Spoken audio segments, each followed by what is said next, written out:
27절, 28절 우리 두 구절을 함께 읽도록 하죠. 함께 읽습니다. 시작. 무릇 주를 멀리하는 자는 음료같이 주를 떠난 자를 주께서 다 멸하셨나이다.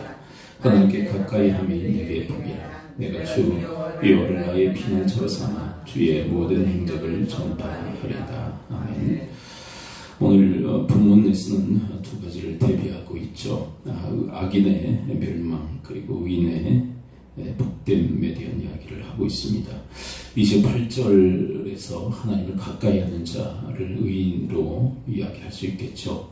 이 의인에 해당하는 사람은 바로 오늘 이 본문 이 73편의 기자였던 아삽을 일컬어 바로 의인, 하나님을 가까이 하는 자라고 할 수 있을 것입니다.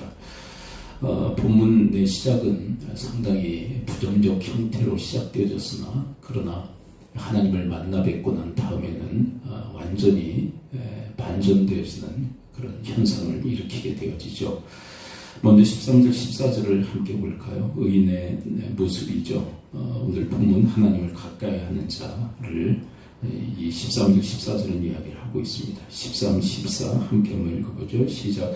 내가 내 마음을 깨끗이 하게 하며 내 손을 씻어 무죄하게 하는 것이 실로 헛되도다. 나는 종일 재난을 당하며 아침마다 징벌을 받았도다. 아니 왜 마음을 깨끗이 하고 손을 깨끗이 하는데 왜 종일 재난이 그리고 아침마다 징벌을 받는 것일까요? 하나님께서 그냥 안 놔두시기 때문에 그렇죠. 하나님의 사람들 조금만 잘못해도 하나님께서 징계하시고 또 재난을 허락하시는 하나님께서 그를 계속 다루시는 그런 모습이라고 할 수 있겠죠. 이런 그 형상에 대해서 이 아삽은 못마땅하게 생각했죠. 왜 깨끗하게 살려고 하면 할수록 하나님께서 나를 가만히 놔두시지 않으실까?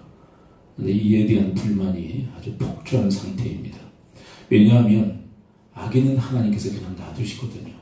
악을 행함에도 불구하고 그에게는 아무런 재난이 없는데 아무런 징계도 없는데 왜 나는 왜 이렇게 못 살게 구십니까? 사실 악인은 하나님께서 유기해 버리신 거죠. 그냥 다 내버려 두시는 것입니다. 그래서 아무 일도 일어나지 않는 것이죠. 근데 이에 대해서 알 길이 없었던 이 아삽은 이것 때문에 왜 바르게 살려고 하는 나는 왜 이렇게 못 살게 구시며 왜 악인들은 내버려 두십니까? 근데 나중에 성소에 들어가 하나님을 만나 뵙고 그분의 음성을 들은 다음에 결국 결말에 대한 이야기를 듣고 하나님을 가까이 하는 게 복이군요. 이렇게 고백을 하는 것이죠. 본문 23절, 24절을 함께 볼까요? 이 의인, 밤낮 재난당하고 징벌을 받는 이 의인, 그러나 결국은 이렇게 될 것을 주님께 듣게 되죠. 23, 24 함께 읽어봅니다. 시작. 내가 항상 주와 함께 하니 주께서 내 오른손을 붙으셨나이다. 주의 표어로 나를 인도하시고 그의 영광으로 나를 영접하시니. 그렇게 재난과 아침마다 징벌을 허락하심에도 불구하고 그러나 결국은 하나님의 붙드심 그리고 나를 영광 중에 영접하실 것입니다. 이것은 주께로부터 들은 환상이며 비전이죠. 그래서 오늘 본문 28절에서 이렇게 아삽은 고백하고 있는 거예요. 하나님께 가까이 함이 내게 복이라.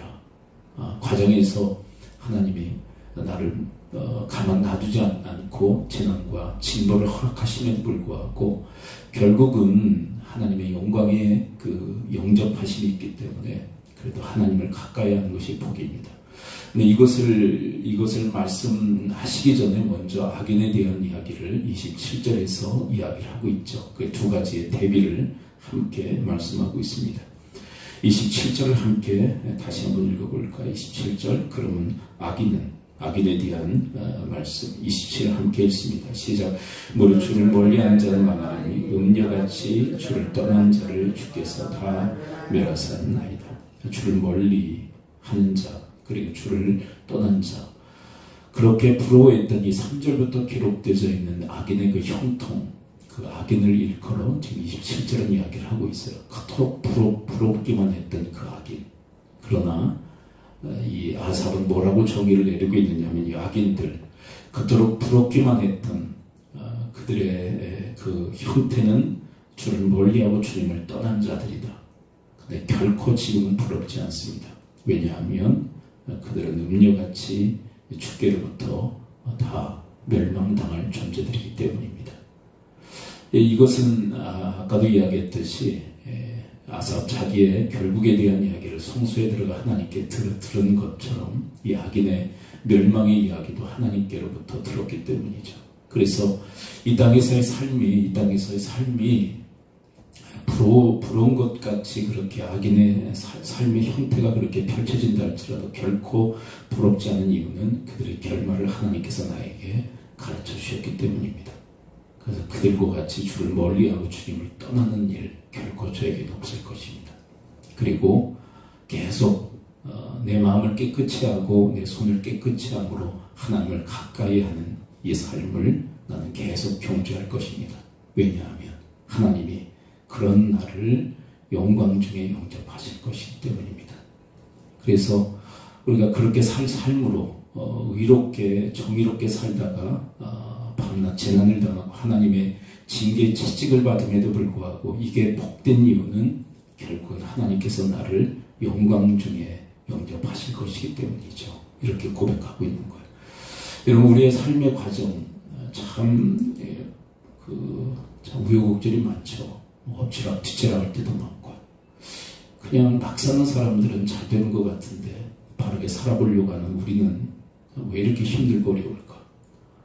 가만히 보면 그냥 막 사는 사람들은 그냥 승승장구하는 것 같아요. 그런데 우리는 하나님 앞에 바로 살아보려고 애쓰면 애쓸수록 많은 어려움들이, 고난이 또 환난이 따르는 것들을 우리는 경험적으로 잘 알죠.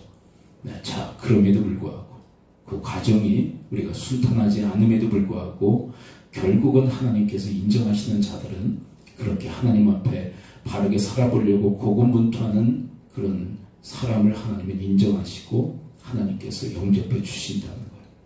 이거에 대한 믿음, 이거에 대한 확신이 있어야만 우리의 삶에 당하는 경주의 삶을 끝까지 감당할 수 있다라고 이 아삽은 우리한테 이야기를 해주고 있습니다. 그리고 마지막 결론으로 이렇게 말씀하시죠. 하나님께 가까이 함이 그래도 복입니다. 기도하죠. 아버지 하나님, 오늘 말씀해 주시니 감사를 드립니다. 하나님, 악인의 삶과 의인의 삶이 참 많이 다릅니다. 저들은 하나님 앞에 바르고 의롭게 살아보려고 애쓰면 애쓸수록 하나님께서 저희들을 가만 놔두시지 않고 채찍질을 하시고 징계를 내리시는 줄 압니다. 하나님께서 끄떡하시면 저희들을 치십니다. 그런데 악인은 아무리 악행을 저질러도 하나님이 가만히 내버려 두십니다.